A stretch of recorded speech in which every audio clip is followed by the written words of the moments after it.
Bonjour à tous. Je suis vraiment ravie de vous retrouver avec cette nouvelle histoire pour les légendes, les mystères et les phénomènes inexpliqués. Alors aujourd'hui, nous allons parler des miroirs, hein. C'est fascinant, hein, ces miroirs où on se regarde tous les jours.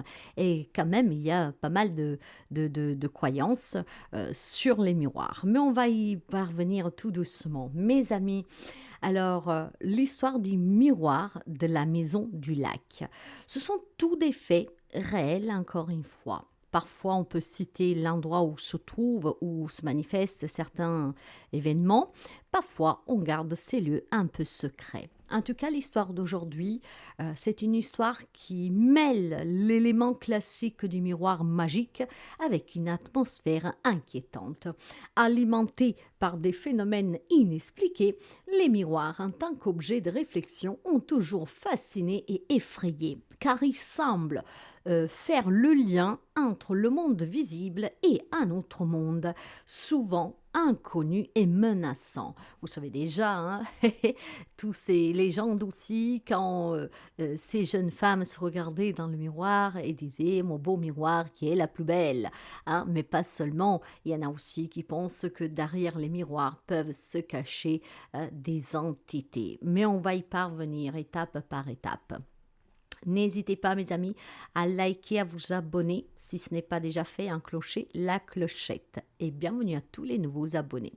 Alors, il y a des années, une famille a aménagé dans une vieille maison isolée au bord d'un lac.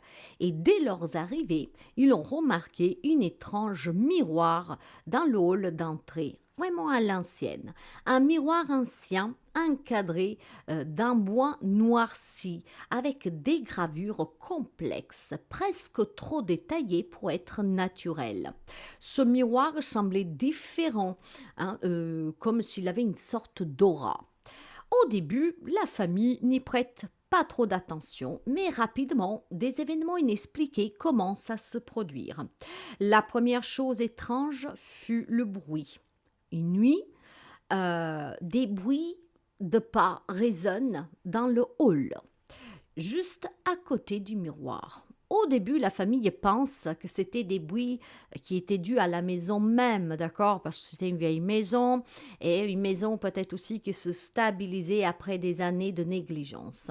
Mais un soir, l'un des enfants, curieux, se dirige vers le hall après avoir entendu ses pas, attiré de coup par ces bruits, et il s'arrête brusquement devant le miroir, frappé par ce qu'il y vit. Son reflet n'était pas celui du petit garçon, mais un homme vieux et chagriné qui le regardait d'un air sombre. Effrayé, l'enfant s'éloigne rapidement, précipitamment. Mais lorsque sa maman arrive, le reflet avait disparu parce que l'enfant, pris de panique, avait crié. Mais sa maman ne voit rien. Bon, l'enfant, mort de peur, a pris ses jambes à son cou et est parti. La maman pense qu'il s'agissait d'une illusion optique, hein, le reflet déformé par l'angle du miroir, mais la situation se répète chaque nuit à partir de cette nuit-là. Alors les phénomènes deviennent de plus en plus bizarres.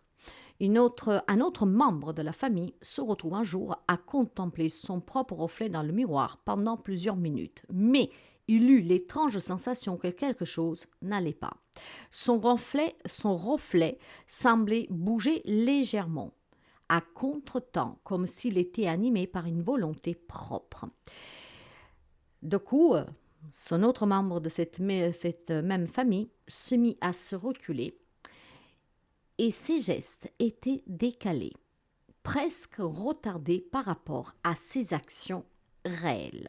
Alors, ça devient de plus en plus intriguant et c'est le miroir même qui l'intrigue parce que tout se concentre dans ce hall où se trouve ce miroir.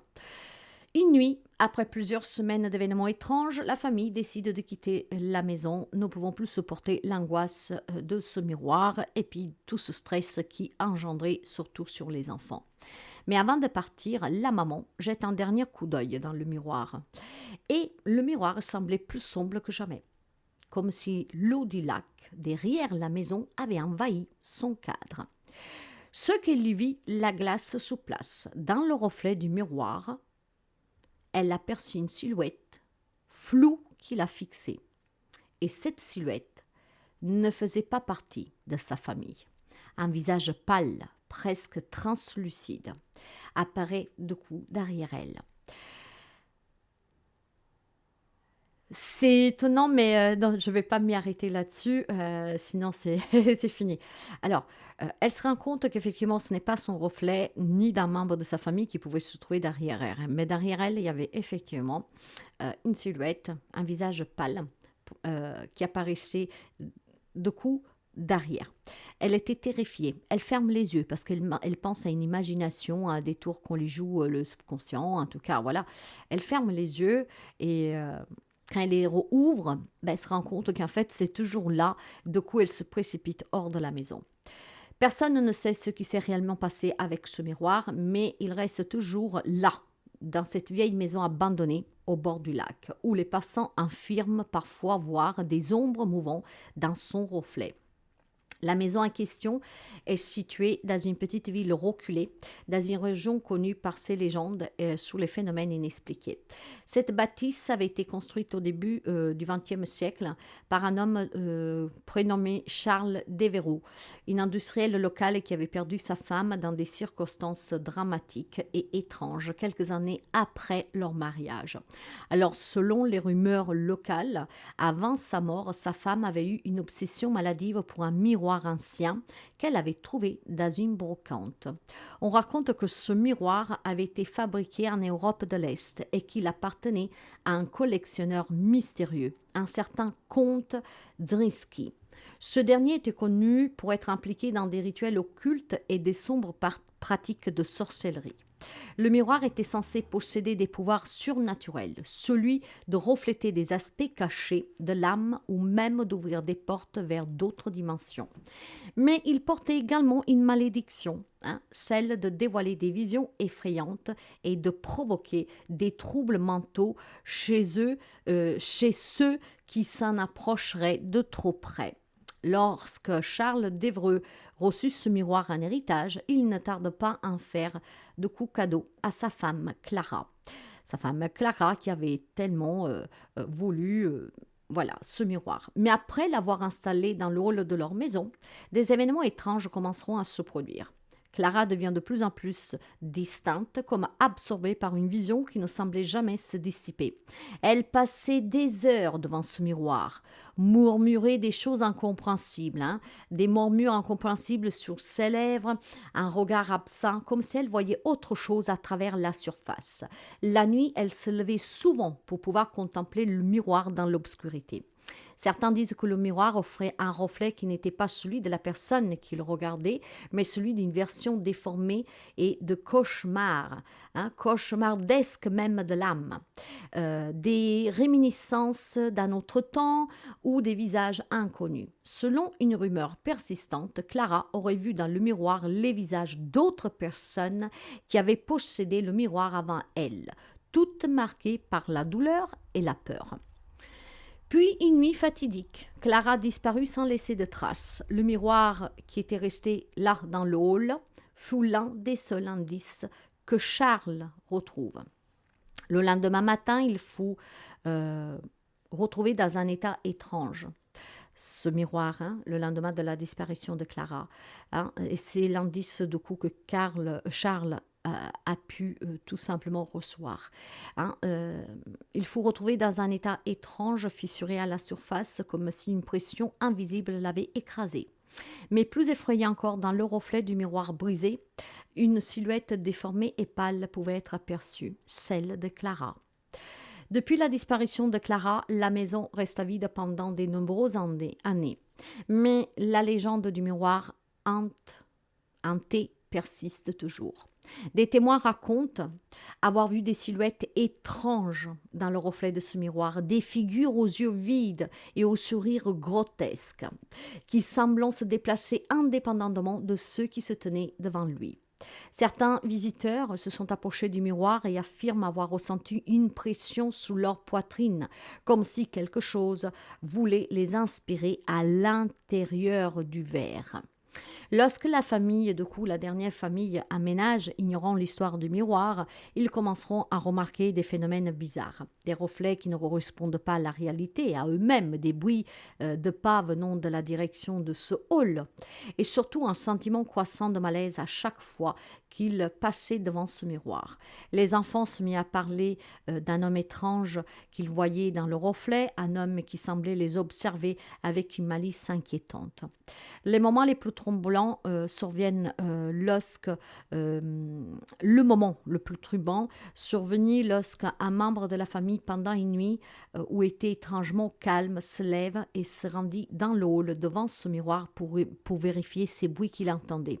Et lorsqu'il regarde dans le miroir, il aperçut dans l'angle supérieur une silhouette floue. Cette figure, un homme vêtu d'un manteau sombre et d'un chapeau de haute forme, ne faisait pas partie de la famille et ne semblait pas correspondre à l'un des anciens propriétaires non plus de la maison. L'homme dans le miroir ne bouge pas, mais son regard semblait transpercer celui du témoin, comme s'il voulait l'attirer dans l'obscurité de l'autre côté.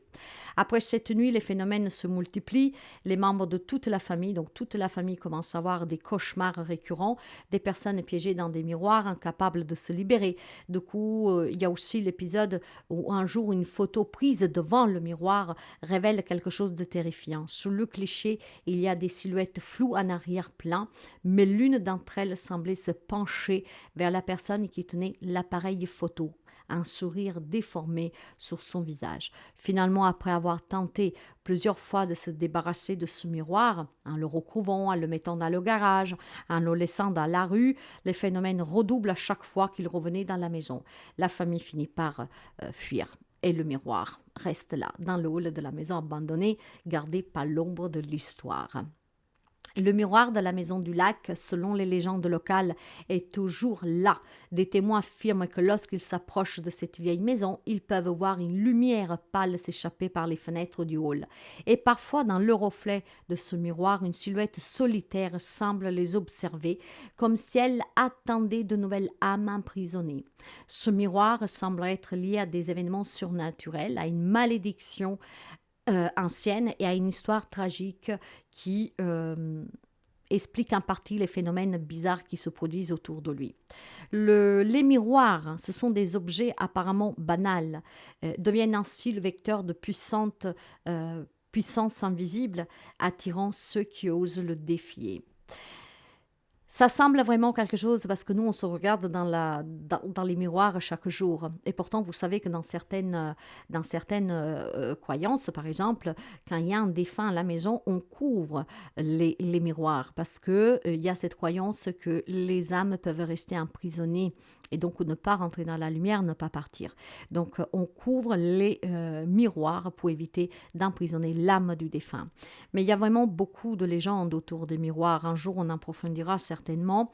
Et ces miroirs dont nous utilisons chaque jour juste pour se regarder, pour se maquiller, pour se donner un petit coup d'œil, dans d'autres époques, ont vraiment une autre importance, un peu plus funeste et un peu plus macabre, d'accord, et effrayante surtout. D'ailleurs, déjà dans l'ancienneté, il y en a qui demandaient au miroir l'avenir. Ça se pratique encore aujourd'hui. On peut pratiquer l'avenir avec le miroir. On demandait, voilà, comme ces jeunes femmes qui étaient la plus belle du royaume, on pouvait demander beaucoup de choses au miroir et surtout, voilà, suite aussi à certaines croyances, des entités pourraient se manifester à travers les miroirs, certaines âmes pourraient y être emprisonnées et pourraient contenir des histoires entières de famille, en tout cas d'épisodes dramatiques. Donc cet objet aussi banal que nous côtoyons chaque jour pourrait être tout simplement témoin de histoire effrayante et avoir aussi énormément de mystères. Alors voilà mes amis aujourd'hui pour cette petite histoire de ce miroir de cette maison du lac abandonnée. Si cette vidéo t'a plu, n'hésite pas à la liker, à la partager et à me dire en commentaire qu'est-ce que tu en penses.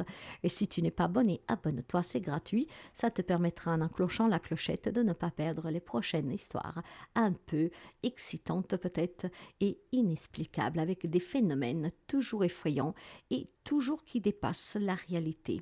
Ce monde en tout cas invisible qui est pourtant bien réel.